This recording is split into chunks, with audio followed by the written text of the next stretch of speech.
Esto es El Café de las Brujas. En una lúgubre noche de noviembre llegué al término de mis esfuerzos. Con una ansiedad que era casi agonía, dispuse a mi alrededor los instrumentos que me permitieron infundir una chispa vital a aquella cosa muerta yaciente a mis pies. Era ya la 1 de la mañana, y mi candil estaba casi consumido cuando a su débil resplandor vi abrirse los ojos amarillos de mi obra. Inspiró profundamente, y un movimiento compulsivo le agitó las extremidades.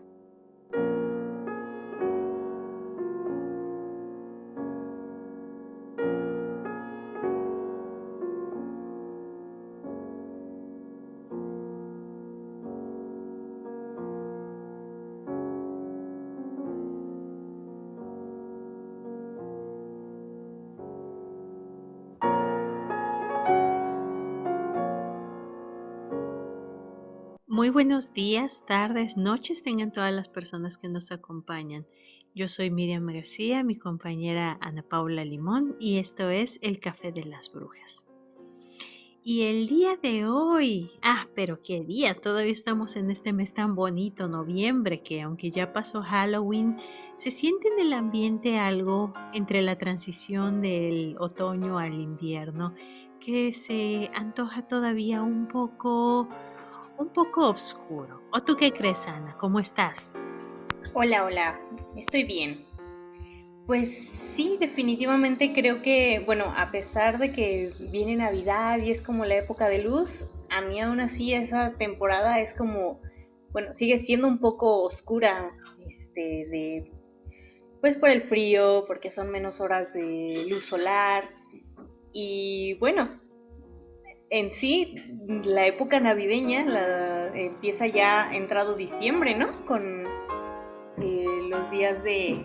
Sí, conforme se va acercando el solsticio de invierno. No, este no es, sí, este es el solsticio, porque es el momento en el que en el que la noche es la más larga de todo el año. Uh-huh. Y a partir de ahí, de ese punto, es que el sol comienza otra vez su ascenso para empezar a moverse, para empezar la transición que va del invierno hacia la primavera. Así es. Pero ya tendremos tiempo para hablar de eso. Porque sí, definitivamente, ahora que se acerque diciembre, vamos a tener que dedicar una bonita edición a hablar del verdadero espíritu pagano de la Navidad. Uy, sí. Yo sé muchas cosas de eso, que todo el tiempo me dice, de hecho hay un amigo que todo el tiempo me dice, y tú ahí estás soltando datos inútiles que a nadie le interesan, y yo, pues no me escuches Ay, bueno. últimamente. Así como que, bueno, pues perdón, pues uno que le gusta hablar de datos interesantes, inútiles, como sea. Bobo. Sí, pues ni modo. Y hablando de cosas inútiles, vaya sorpresa la que se llevaron todos los fans de Los Simpson ahora que Disney Plus entró a Latinoamérica y se dieron cuenta que las únicas temporadas disponibles de Los Simpson son las 29 y la 30 y nada de las primeras temporadas. Qué triste. Pero si las primeras son las más chidas. Pues las primeras son las mejores. Híjoles, es que Los Simpson, mira, te voy a decir una cosa, pues yo me acuerdo cuando yo era niña, que fue cuando Los Simpson empezaron, lo primero, pues ahora sí que yo crecí viendo Los Simpson y yo veía y esperaba todos los años con mucha devoción una nueva temporada y cada temporada siempre se sentía mejor que la anterior y era muy buena, sí. Para mí, Los Simpsons son perfectos hasta la temporada número 10. De la 10 a la 20 hay algunos episodios que son buenos, hay otros que son malos, pero todavía hay cosas rescatables y momentos memeables. De la temporada 21 en adelante, para mí es basura pura. Y ahí fue donde yo dije, yo vi el primer capítulo de la temporada 21 y ese día yo creo que se acabó mi infancia. Fue cuando dije, ok, no vuelvo a ver Los Simpsons. No. Yo, pues bueno, a mí me tocó verlos nada más los que pasaban por televisión abierta. Y no te creas que les hacía mucha gracia dejarme ver Los Simpson. A mi papá le encantaba verlos, pero Ajá. se enojaba si nos quedábamos ahí viendo la tele con él. que porque no era para niños. Entonces, pues sí recuerdo muchos episodios que eran padres y ya cuando crecí y que podía ver la tele a mi gusto y a mi antojo, sí me acuerdo que veía Los Simpson, pero en sí noción de temporadas no tengo mucho. Lo sé un poquito más por la calidad de la animación y todo eso, pero si me dices un episodio no te sé decir la temporada. Solo sí No. sé que entre mejor calidad la animación, peor calidad los episodios en contenido. Sí, es que fueron decayendo tanto. Para mí en lo personal ahorita, y esa es la parte triste, las últimas temporadas es que cada temporada es peor que la anterior. Y es como ver, es como ver a un perro muy, muy, muy viejo que está muy enfermo y ciego y que ya es completamente inútil y que cada vez que lo ves dices, Dios santo, alguien ya saque a este pobre animal de su miseria, alguien ya póngale una bala en la cabeza. Ay, Ay, no, porque de verdad lo ves y te quedas ya, párate, basta, Freezer. ya basta, Freezer. No, ay, no, qué cosa tan triste, como estar viendo como estar viendo a un, como construir a un ser con pedazos de cadáveres y luego darle vida y verlo caminando y moviéndose y darte cuenta que Dios, este no es el hombre perfecto que debería ser, este no es Prometeo, este es una aberración. Ay, no, qué feo. Yo fíjate Qué que feo caso.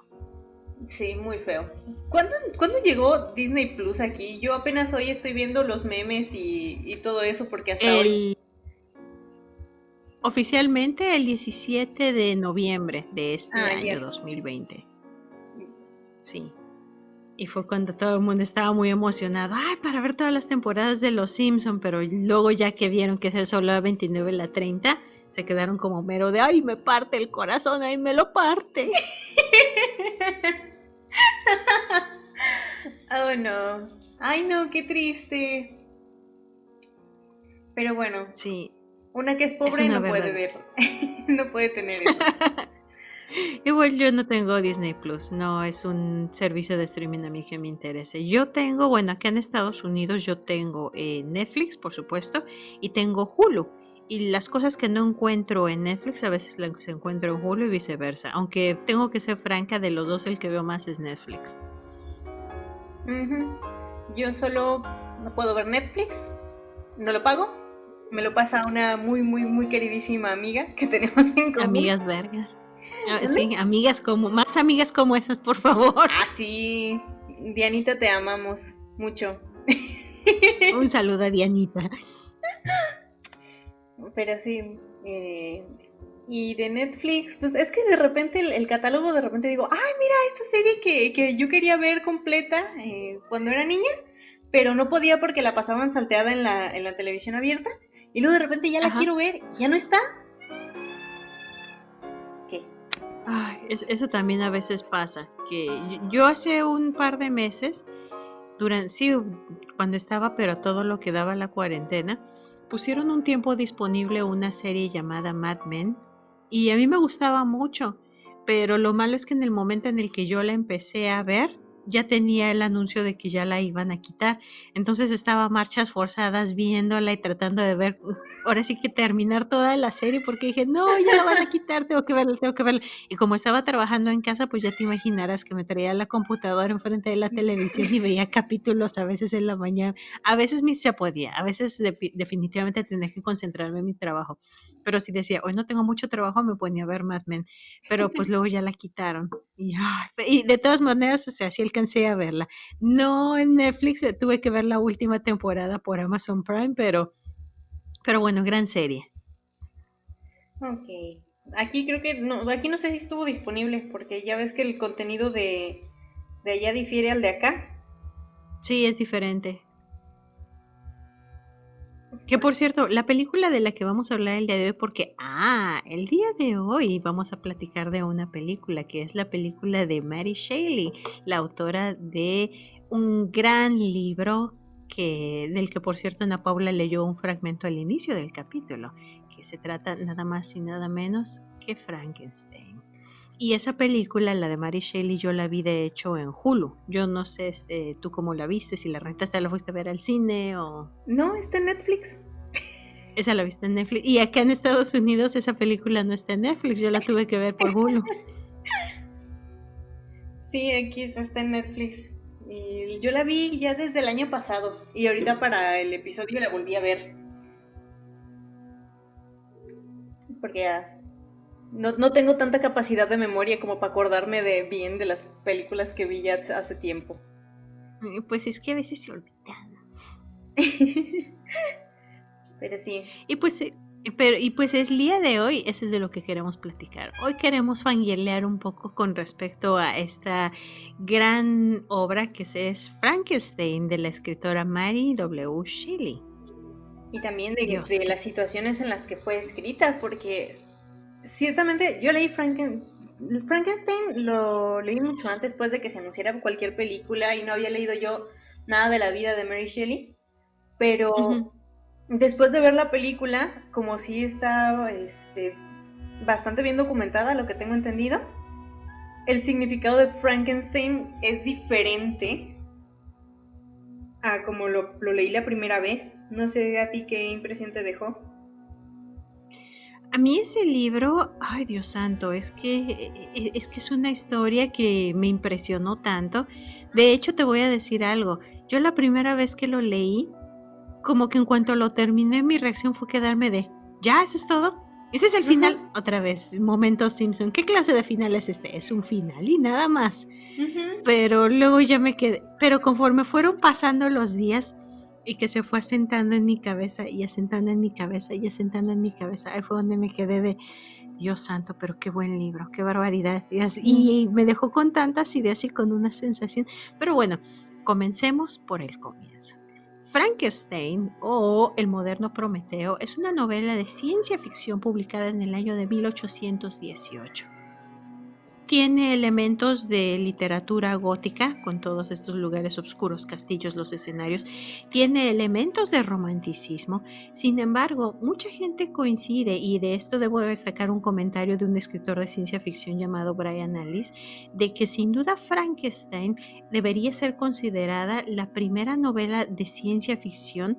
Y así algunos libros lo mencionan. Yo por ahí, bueno, yo me acuerdo, yo en alguna época de mi juventud me dio por leer con respecto a gente hablando críticamente de la ciencia ficción, y mucha gente decía que la ciencia ficción es un género que tiene tres padres. Uno es Julio Verne, el otro es H.G. Wells y el otro es Hugo Herzberg. Sin embargo, el autor decía, ya hay muchos otros autores que van a opinar igual, que en realidad la ciencia ficción es un género que tiene madre, y su madre es Mary Shelley, y la primera novela que se debería considerar como de ciencia ficción es Frankenstein. Y es que es una historia, ay Dios, creo que no se parece a nada, y es tal su impacto que cualquier persona que trate de replicarla de una u otra forma va a tener el comentario de, eso es de Frankenstein. Sí, Porque no es algo que se parezca a a nada. nada. O sea, sí tengo eso muy, muy claro. Que ningún otro autor, no he leído tanto como me gustaría haber leído en realidad, pero en ningún otro autor del mismo género o similar tiene esto que tiene Frankenstein, que a pesar de ser bastante corta la novela, tiene eso que la caracteriza, que puedes agarrar casi cualquier párrafo al azar y está escrito de una forma en la que dices, esta es Mary Shelley y no puede ser nadie más. Además de que la historia es bastante impresionante. Frankenstein, digo, yo creo que yo pienso que es de esas historias que todo el mundo tiene al menos una idea de qué trata. La historia gira en torno a un hombre llamado Víctor Frankenstein, quien es una persona que tiene dinero, y además tiene digamos, ese gusanito por experimentar. Y decide en un momento que quizá él pueda construir algo así como que un nuevo hombre. quiere crear así un ser que va a ser pues más fuerte, quiere crear como que su propio hombre, que está jugándole como quien dicen a Dios. Así que empieza a armar un hombre con pedazos de cadáveres y valiéndose de electricidad, acupuntura y sus experimentos y todo, lo trae a la vida. Sin embargo, una vez que ve su creación, llega a aborrecerla. Y es aquí donde entra el peor de los conflictos de la historia, porque el monstruo es algo así como un recién nacido echado al mundo que no sabe, no tiene nombre. Sí, porque mucha gente dice, "Ay, Frankenstein es el monstruo". No, el monstruo no tiene nombre. Frankenstein es el científico, Victor Frankenstein. Y él, de la misma forma en que Prometeo, en la historia, bueno, en la mitología griega, la historia de Prometeo, que que fue por el fuego para traérselo a la humanidad, para iniciar, digamos, algo nuevo, que a final de cuentas no acabó nada bien por la furia de los dioses. De igual forma, Víctor Frankenstein está tratando de crear a este nuevo hombre, a este nuevo Prometeo, pero no es un Prometeo, es una aberración. Y sin embargo, no puede dejar uno de sentir una infinita pena y compasión por un monstruo que dice, es que tal vez alguien de haberme ilustrado, de haberme enseñado, de haberme amado, hubiera sido diferente, pero en cambio al encontrarse contra los prejuicios, la ignorancia y el miedo, llega a llenarse de tanta rabia y de tanto odio. Y uno se queda pensando, ¿lo puedes culpar? ¿Puedes culparlo por eso? No, es que, bueno, la mayoría de las personas escuchamos del monstruo de Frankenstein por caricaturas, por cuentos de terror, la forma en que se le ha plasmado, ¿no? Como el malo de la historia. Y hay el pobre y loco Frankenstein. Sí. Pero no sé de dónde venga esa como idea o esa forma de presentarnos a Frankenstein desde antes. Creo que la única como el único audiovisual en el que yo vi a un Frankenstein que no era atemorizante cuando era niña fue en una película de Alvin y las ardillas, que es como un especial de Noche de Brujas, en la que la ardillita más chiquita, ¿cómo se llama? Ujú. ¿Teodoro? Teodoro se encuentra con el monstruo y Teodoro. platican y el monstruo es Sí. muy, muy agradable, ¿no? Entonces, esa fue como la Ajá. única vez en la que yo vi a un monstruo, no sé, agradable. Y ya cuando leí el libro, muchos, muchos años después, te das cuenta de que pues él era prácticamente un recién nacido en un cuerpo monstruoso, que él no sabía nada del mundo y lo primero que ve al despertar es una cara de horror. Y eso es como que lo que Sí. te pones a pensar y ya cuando terminas el libro, sí. Al principio yo también me quedé así como de, ¿qué? ¿Esto así acaba? Así acaba y lo busqué porque la copia que yo tengo es uno usado que se estaba deshaciendo y yo lo volví a empastar. Y, y ya cuando lo Ajá. terminé, que acaba en eso, en nada, y no tiene ninguna explicación, ninguna nada. Lo busqué en PDF, lo busqué en muchas plataformas diferentes para corroborar el final. Porque yo decía, no, me entregaron un libro mocho. Y no, termina así. Así es. Sí, te digo, se queda uno como, mero, ¿de qué clase? Este es un final, bueno, es un final y ya. Pero es que conforme más lo meditas y más lo piensas, es donde te empieza a pegar, porque hay varias ideas que son bastante interesantes de Frankenstein. A mí algo que me llama mucho la atención es la ambigüedad. Ya no tenemos al monstruo que es malo y que persigue y que hace todas las cosas que hace simplemente porque pues así le tocaba hacer, porque es el monstruo. Ahora sí que esos monstruos de antaño en la literatura quedan obsoletos en un segundo para dar paso a un ser al que la sociedad lo empuja a ser lo que es. Sí, antes que el Joker y todos los memes de vivimos, antes de eso teníamos a Frankenstein. Ay, qué bonito. Y es interesante cómo ella se maneja de esa forma, incluso el mismo monstruo lo dice, o sea, yo lo único que quería era, digamos, de haber a lo mejor sido guiado de otra forma, mis acciones hubieran sido muy distintas. Y eso también habla un poco acerca de la sociedad. ¿Cuántos, digamos, monstruos con los que se podría topar el ser humano son lo que son porque la sociedad así los ha empujado a ser? Y uno podría tratar de verlos con compasión, sin embargo no puedes dejar de verlos con miedo, porque siguen siendo fuerzas incontrolables y destructoras. Qué complicado. Y bueno, para no acabar dando spoilers, por si alguien no lo ha leído, o hablamos de lleno del libro y lo que sucede. Podemos, mejor no vamos a darles spoilers para que se animen a leerlo. Ahora sí que hombre construye, casi podríamos ponerle, ya sabes, título de video de YouTube, de hombre construye hombre, termina mal. Ouch. Es todo lo que podemos decirles. Sí. Pero bueno, ahora hablemos de la película de Mary Shelley. Y de la figura de Mary Shelley.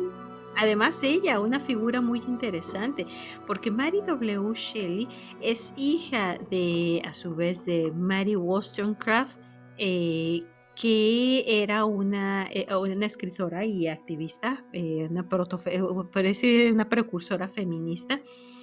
Y luego Mary, ella se casa con el poeta Percy Shelley, que de ahí es de donde toma su apellido, toma el apellido de su esposo. Por eso la W se la dejan de su apellido de soltera, pero pues en el mundo anglosajón es bastante común que se toma el apellido del marido.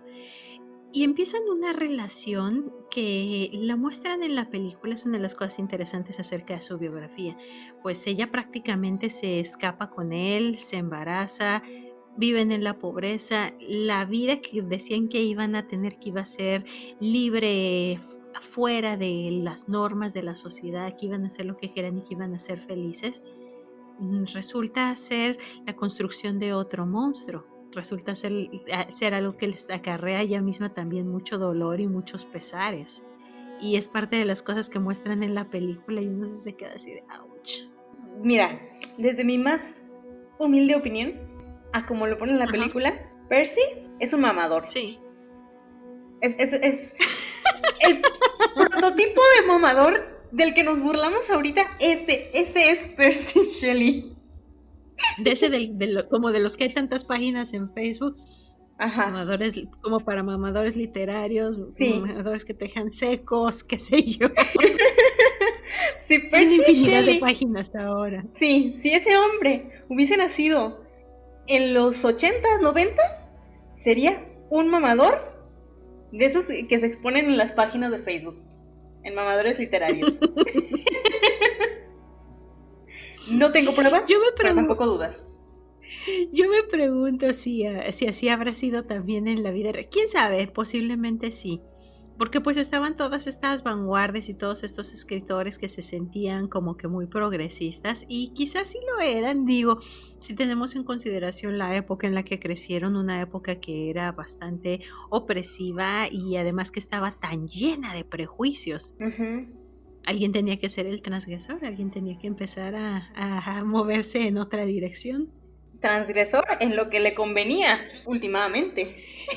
Esa es la parte más triste, que en la película al principio quieres que te caiga bien Percy Shelley. Dices, sí, qué bueno, que sean transgresores, que se atrevan a romper con las normas.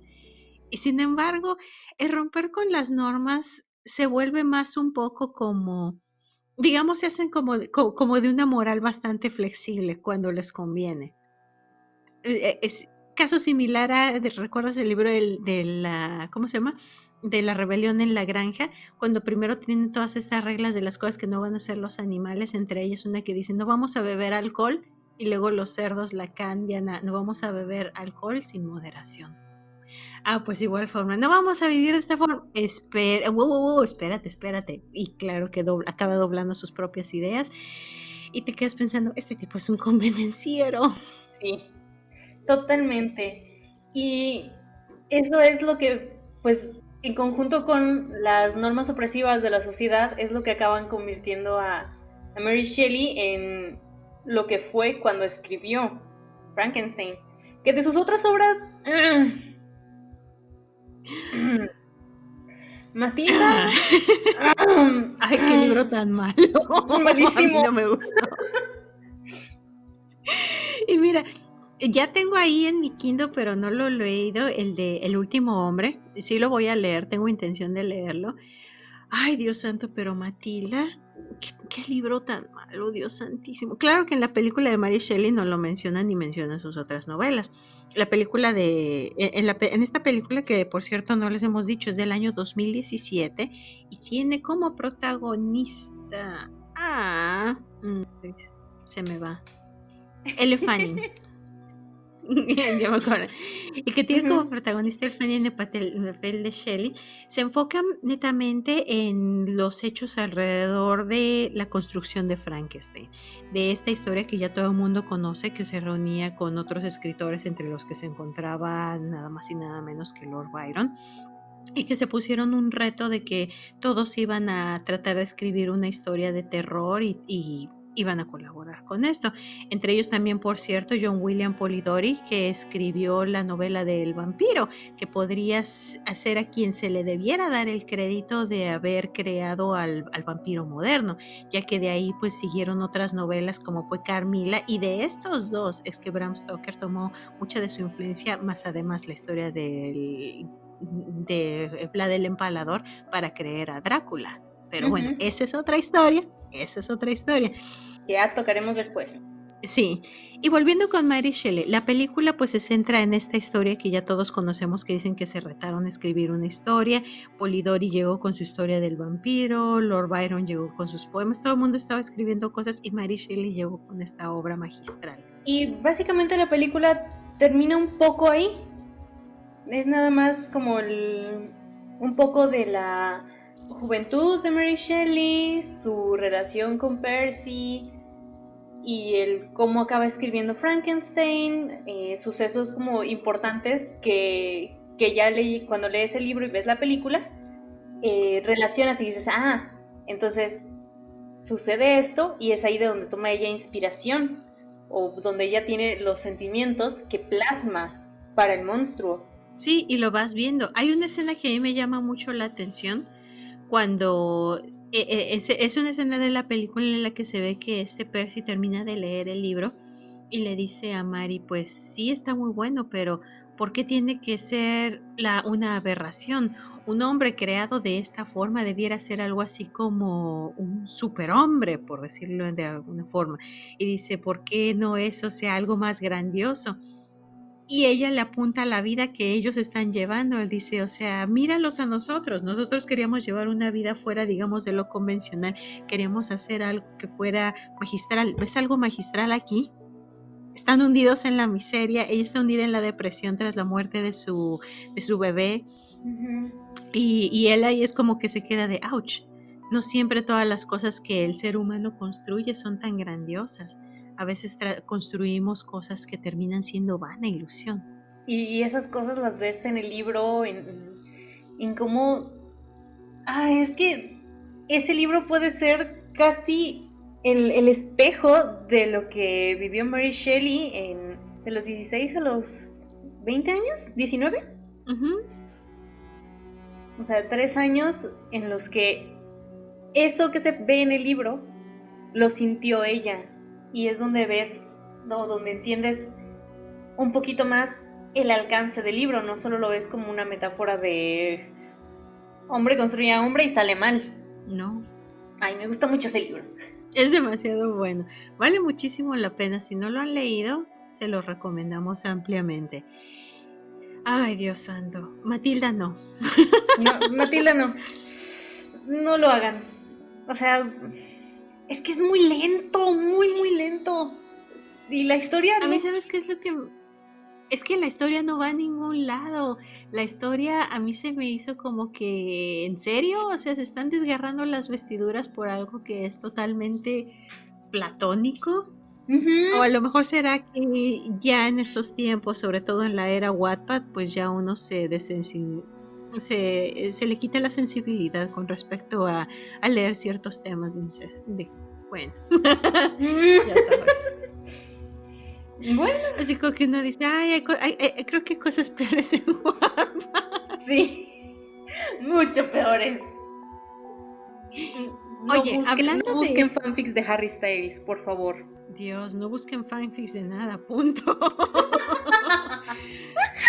Ahí se ve cada cosa que uno dice, híjoles, Dios de mi vida, pero bueno, pues es que pues cuando la gente tiene internet y está desocupada, con internet y ociosidad, pues supongo que se da para escribir muchas cosas. Mira, voy a repetir las palabras de alguien que no me acuerdo quién fue, pero decía, el tener internet no te obliga a subir contenido. Si vas a divulgar algo bueno, que tenga sus bases, que enseñe algo, ok, adelante, hazlo, compártelo. Pero Ujú. es que de verdad, tener internet no te obliga a subir contenido. No. Y por cierto, hablando de Frankenstein y hablando de esta película, bueno, volviendo de nuevo al tema de la película de Mary Shelley y eso, es impresionante la cantidad de adaptaciones cinematográficas, teatrales, de personajes que están inspirados en la imagen de Frankenstein que hay en la cultura popular. Y hay de todo. Y sí, yo una vez me topé con una como revistita tipo el libro vaquero, pero de Frankenstein. ¿Qué? Yo así de, sí, hasta eso. Haz de cuenta, era una revistita tal cual Oh como my el god. libro vaquero, pero tenía al monstruo con ese maquillaje tan característico que el que hemos visto que viene de una película. ¿Qué película es? Ahorita les mencionamos. Pero ya saben, hay una imagen que es muy característica de Frankenstein que surgió en una película bastante vieja, el que tiene como unos tornillos en el cuello y la cabeza así muy cuadrada, y que mucha gente es el que asocia con la imagen de bueno, del monstruo de Frankenstein. De nuevo volvemos. Frankenstein no es el monstruo no tiene nombre. Y haz de cuenta, estaba así dibujado igual, así estaba el monstruo, pero ya sabes, con una chica exuberante, desnuda y el mono acá agarrándole todo. Y yo así nada me quedé, madre santísima. Madre de Dios. Y así era una revistita de esas tipo el libro vaquero, pero ese era pues un Frankenstein erótico. Decía que era el monstruo cochinón. ¿Por qué? Ay, no. Pues así hay. Y hay un montón de películas también. Hay algunas que la gente les ha gustado, otras que no. Hay algunas que han tenido muy mala crítica. A mí hay una que me gusta que se llama Mary Shelley's Frankenstein, que es con Robert De Niro en el papel del monstruo. Esa película, yo me acuerdo que la crítica se la acabó, que dijeron que qué horror, que no sé cuánto, que estaba horrible. Y yo estaba así de, ay, a mí sí me gustó. Y también vi una película que se llama La novia de Frankenstein. Esa era una película muy rara porque trata de que Víctor crea al monstruo y el monstruo le pide a la novia, ya sea la novia, pero la novia sí le queda bien bonita. Pero la novia cuando ve al monstruo se espanta y él se va. Y entonces Víctor Frankenstein empieza a criar a la chica como si fuera su protegida, pero la verdad es que como ella sí le queda muy guapa, pues sus intenciones son así como de a lo mejor pues luego ver si se la puede quedar él como pareja. Y mientras vemos que el monstruo se escapa y llega a un circo y se hace amigo de un enanito y pasan un montón de cosas. Y la crítica también se la acabó. Yo esa película sí la vi y me quedé, ay, a mí sí se me hizo bonita. Y además que el papel de Víctor Frankenstein lo hace Sting. Sí, Sting el cantante, que además era vocalista de The Police. Y yo sí estaba, ay, a mí sí me gustó. Pero yo conocí de mucha gente que no le gustó. No, ya a mí esas películas no me tocó verlas ni había escuchado de ellas. Pero pues habrá que buscarlas. Pues hay un montón, casi que uno se mete a ver películas de Frankenstein y Dios, y la lista que larga es. También una vez en Guadalajara vi una obra de teatro, un musical, Doctor Frankenstein, con música de José Force, el que era el vocalista de Cuca. Ese me gustó mucho, estuvo muy muy buena. Es que es una figura, el monstruo de Frankenstein es una figura que lleva ya, ¿cuántos siglos? Pues si el libro se publicó en 1818, estamos hablando de que el libro ya cumplió 200 años. 200 años. 1818, sí, estamos en el 2020, ya cumplió 2 siglos. Y mira, lo sigue ahí siendo objeto de estudio y siendo comentado, altamente leído. Es una gran obra. Sí. Podríamos de hecho seguir hablando de esto y de un montón de cosas más, pero bueno, ya sería quizá a lo mejor empezar a dar un poco de vueltas en cuanto a algunas de las cosas que ya hemos hablado y además lamentablemente se nos ha terminado el tiempo. Lástima que termine. Bueno, platícale a las personas que nos escuchan, ¿dónde pueden encontrarnos? Nos pueden encontrar en Facebook como El Café de las Brujas, en Instagram y Twitter como @brujas_podcast. A ti, Miriam, ¿dónde te encontramos? Me pueden encontrar en mi Facebook personal, que es el de Miriam García Doña Miau, donde cuando no estoy poniendo actualizaciones de videos que subo a mi canal de YouTube, que es también el canal de Miriam García de Doña Miau, o donde no estoy compartiendo cosas con respecto a mis libros, fantasía y bien bonitos que están, por cierto, búsquenlos en Amazon. Donde cuando no estoy compartiendo de eso, pues subo unos memazos de gatos. Así que pueden llegar por los memes de gatos y quedarse por los libros. Y me daría mucho gusto. Ana, ¿a ti dónde te podemos encontrar? A mí me encuentran en Facebook como unlimón, en Instagram y Twitter como @unlimon.art, y también tengo mi canal de YouTube que está en pausa porque estoy en clase, pero si se les ofrece hago ilustraciones con acuarela. Pues muchísimas gracias a todas las personas que nos han escuchado, que siguen volviendo a este canal. Esperamos de verdad que les guste, que compartan este podcast con la abuelita, con la tía, con la vecina, con sus primos, con sus sobrinos. Y que pasen muy buenas noches. Adiós. Sean mágicos.